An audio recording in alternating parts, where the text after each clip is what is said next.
Bienvenido a tu canal, El Juego Cósmico. Antes de seguir, quiero detenerme un segundo. Quiero mirarte a los ojos, a través de estas palabras, y decirte, gracias. Gracias por habitar este espacio, que es tan tuyo como mío. Cada semana, emprendemos un viaje que pocos se atreven a iniciar. El descenso hacia nuestro propio interior. Caminamos juntos por el asombroso relieve del autoconocimiento, descubriendo la paradoja más grande de nuestra existencia. Somos seres infinitamente increíbles, pero vivimos como completos extraños de nosotros mismos. Este canal no es solo una biblioteca de videos o textos. Es un refugio para quienes han decidido dejar de vivir en piloto automático. Pero la luz solo cumple su propósito si ilumina la oscuridad de otros.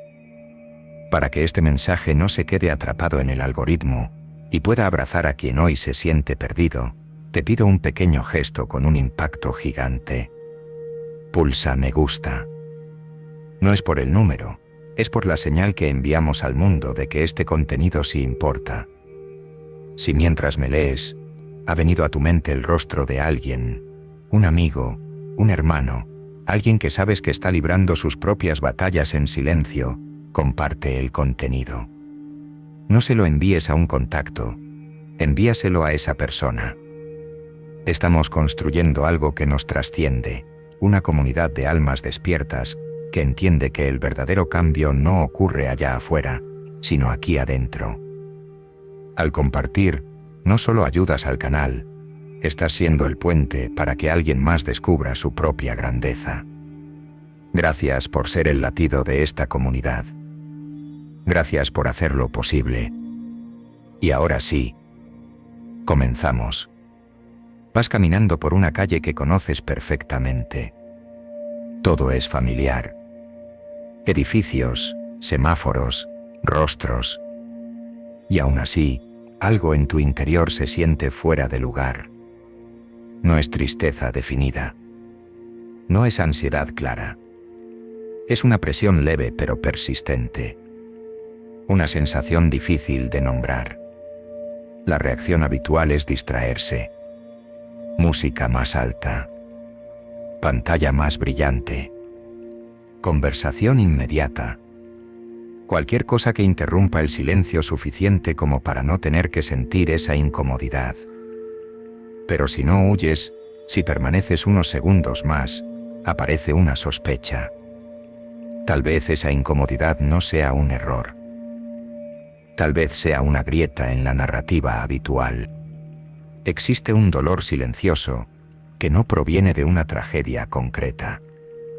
No está ligado a un evento específico. Es más profundo y más sutil.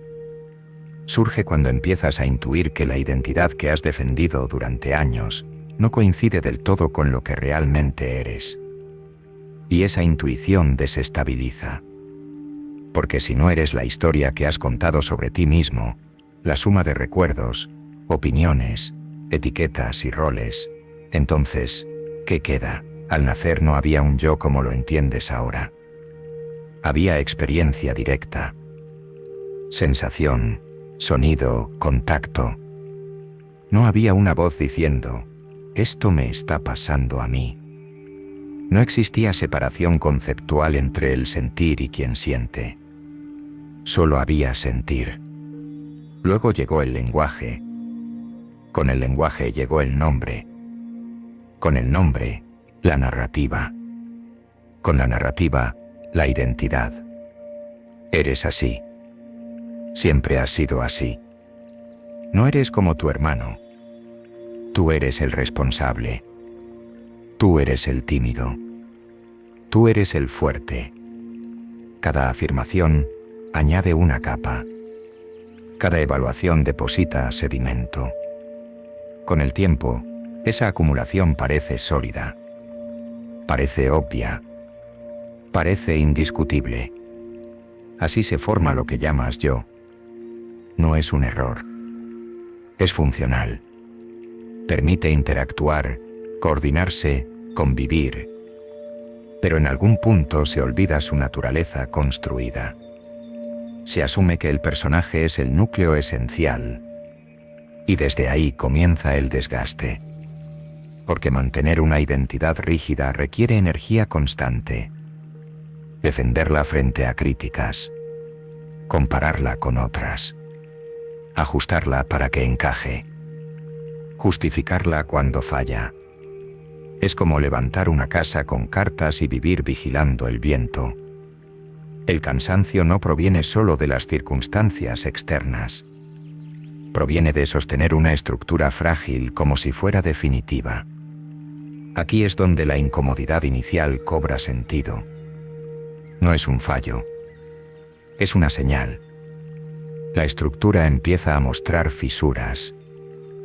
La identidad ya no se siente completamente convincente. Eso genera inquietud. Porque si la imagen pierde solidez, la mente interpreta peligro. Sin identidad clara, ¿quién eres? Sin historia firme, ¿dónde te apoyas? Sin embargo, lo que se tambalea no es tu esencia. Es la narrativa. La vasija no existe aparte de la arcilla que la forma. Y la arcilla tampoco es independiente de las manos que la moldearon, ni del entorno que permitió su existencia. Del mismo modo, el yo no es una entidad aislada dentro del universo.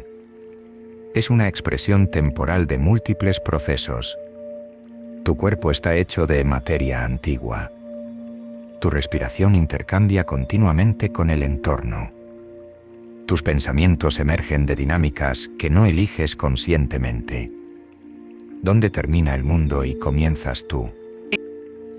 Y cuando esa frontera empieza a parecer menos sólida, surge el miedo. Porque lo que se siente amenazado no es el cuerpo, sino la identidad. Se siente como una muerte simbólica. Pero lo que muere no es la vida. Es la historia rígida sobre ella. Cuando la identidad comienza a tambalearse, el miedo no tarda en aparecer. No porque algo externo esté atacándote, sino porque la sensación de control se debilita. Gran parte de tu seguridad psicológica descansa en la idea de que hay un yo al mando. Un centro que decide, dirige y mantiene el orden interno. Esa figura parece necesaria. Sin ella, la mente imagina caos. Pero si observas con precisión, descubrirás algo incómodo. La mayoría de los procesos que sostienen tu vida ocurren sin tu intervención consciente. El corazón late sin que lo ordenes. La digestión sucede sin supervisión. Los pensamientos aparecen antes de que puedas elegirlos. Las emociones surgen sin solicitud previa. Incluso la próxima idea que tendrás, no la puedes predecir con exactitud. Entonces, ¿dónde está exactamente ese controlador central? Soy yo. Pero si examinas esa afirmación, encuentras solo otro pensamiento. Una etiqueta más. No una entidad tangible. Este descubrimiento no suele generar alivio inmediato. Genera vértigo. Porque si no hay un director absoluto, entonces la sensación de autonomía cambia de significado. Y eso se interpreta como amenaza. El ego intensifica el ruido. Crea urgencias, dramatiza escenarios, insiste en recuperar firmeza. Es una reacción comprensible. Su continuidad depende de sentirse indispensable. Aquí aparece el malestar que muchas personas experimentan cuando intentan simplemente estar presentes. El silencio resulta incómodo, porque, en ausencia de distracción, el relato interno pierde fuerza. La estructura que parecía sólida empieza a verse como proceso. Y eso se vive como pérdida. Sin embargo, observa lo que realmente ocurre cuando dejas de intervenir compulsivamente. Los pensamientos siguen pasando. Las emociones continúan moviéndose. El cuerpo responde al entorno. La vida no se detiene. La mente quiere ser directora, pero en realidad funciona más como comentarista. Añade interpretación constante. Esto debería cambiar, esto no es suficiente, esto es peligroso. Esa capa narrativa genera fricción. El sufrimiento no nace necesariamente de la emoción primaria. Nace de la resistencia añadida. Cuando aparece miedo y además agregas, no debería sentir esto, se produce tensión adicional. Cuando surge tristeza y la conviertes en, esto significa que estoy fallando, el peso aumenta. La emoción en sí misma es energía dinámica.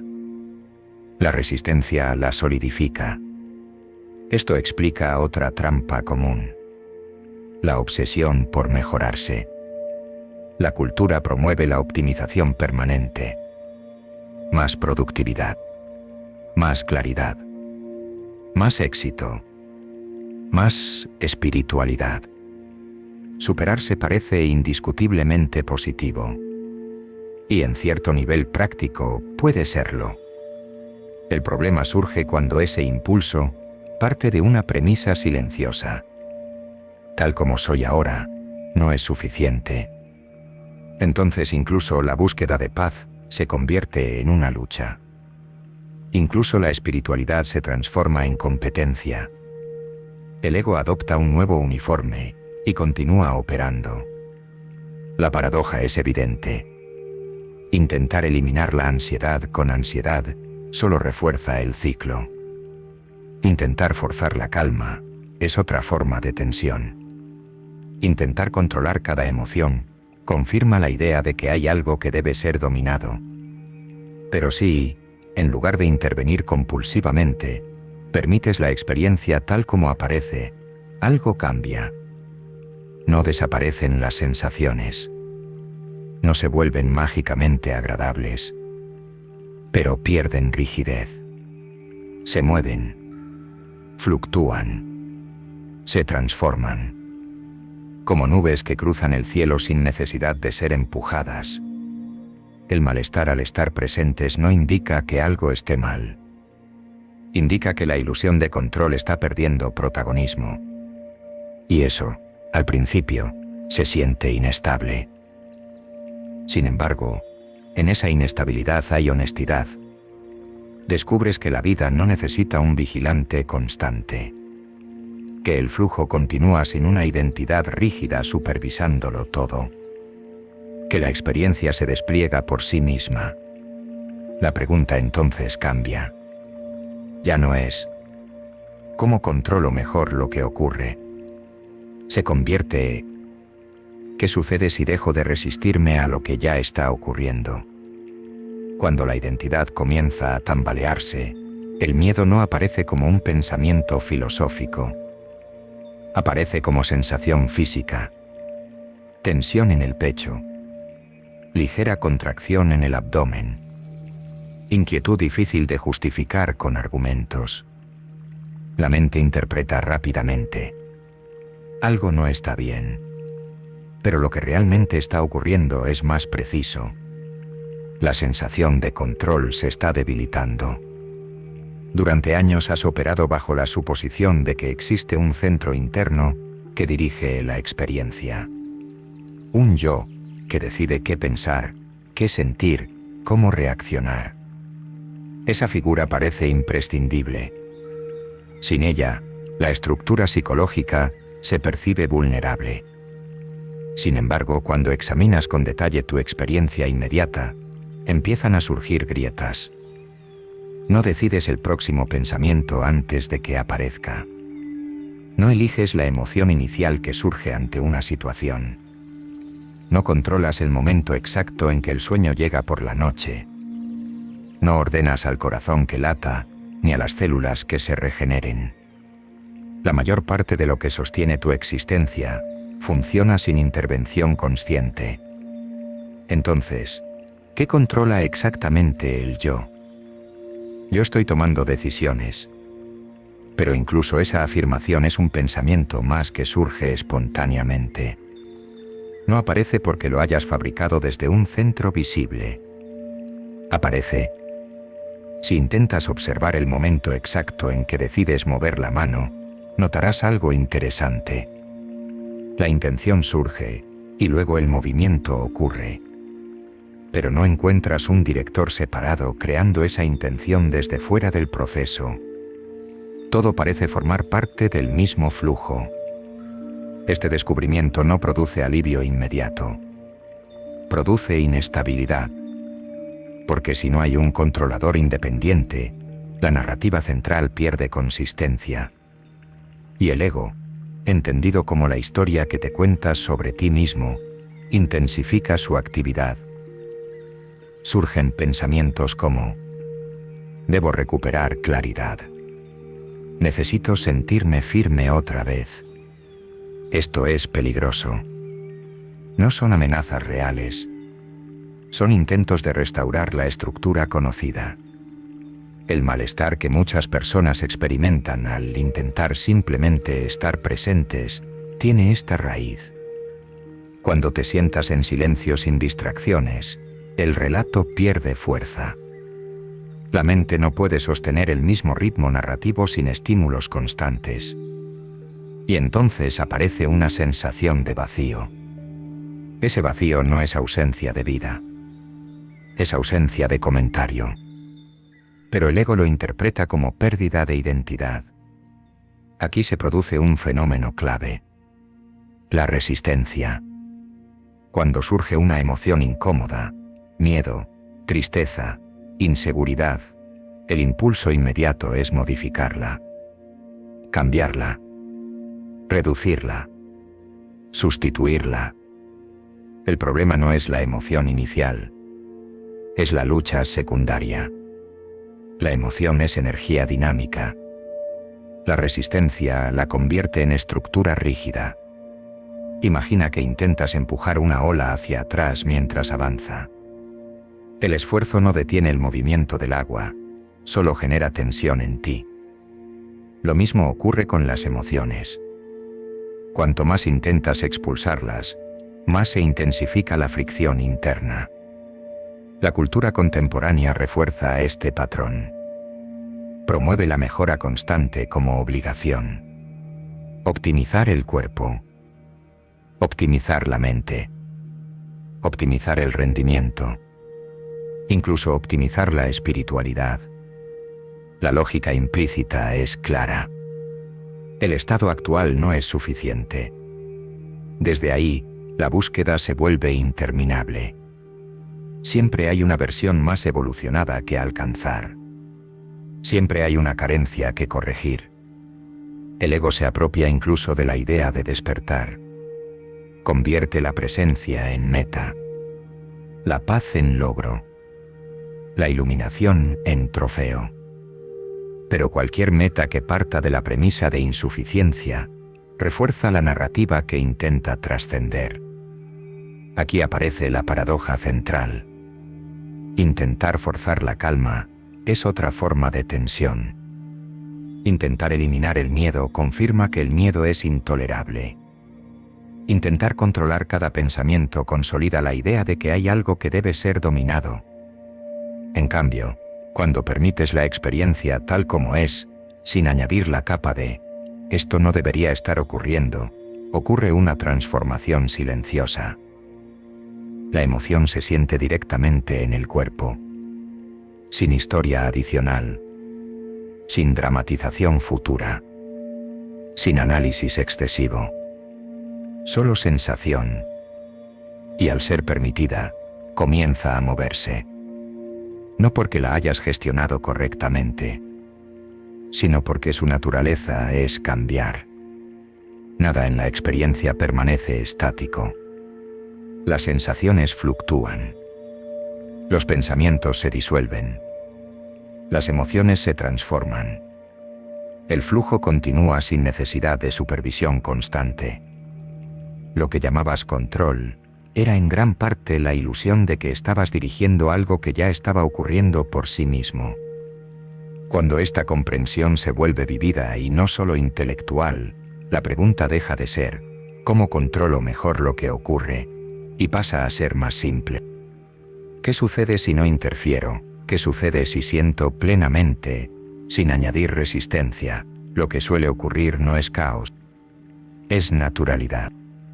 La vida sigue desplegándose. Las decisiones se toman.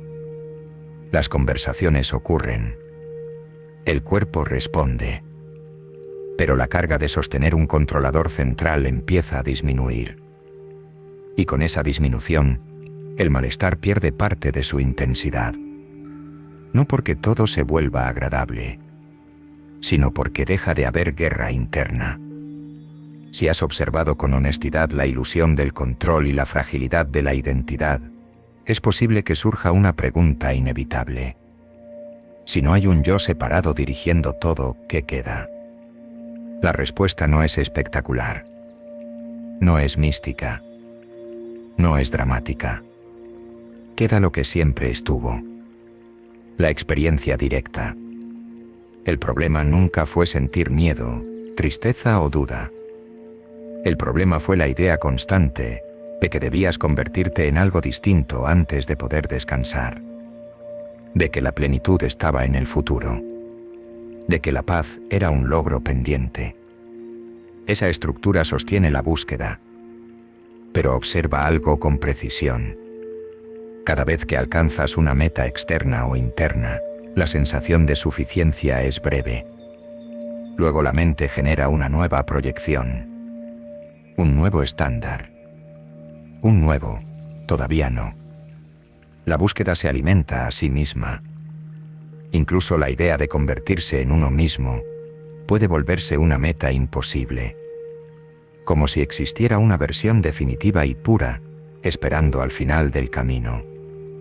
Pero esa expectativa mantiene viva la premisa de carencia. La paradoja es directa. Mientras busques completarte, refuerzas la idea de que estás incompleto. Por eso el momento decisivo no es un logro, sino una detención.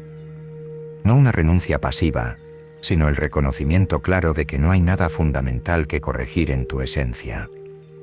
La personalidad sigue existiendo. La historia continúa. Tus preferencias, talentos y límites permanecen. Pero dejan de sentirse como identidad absoluta.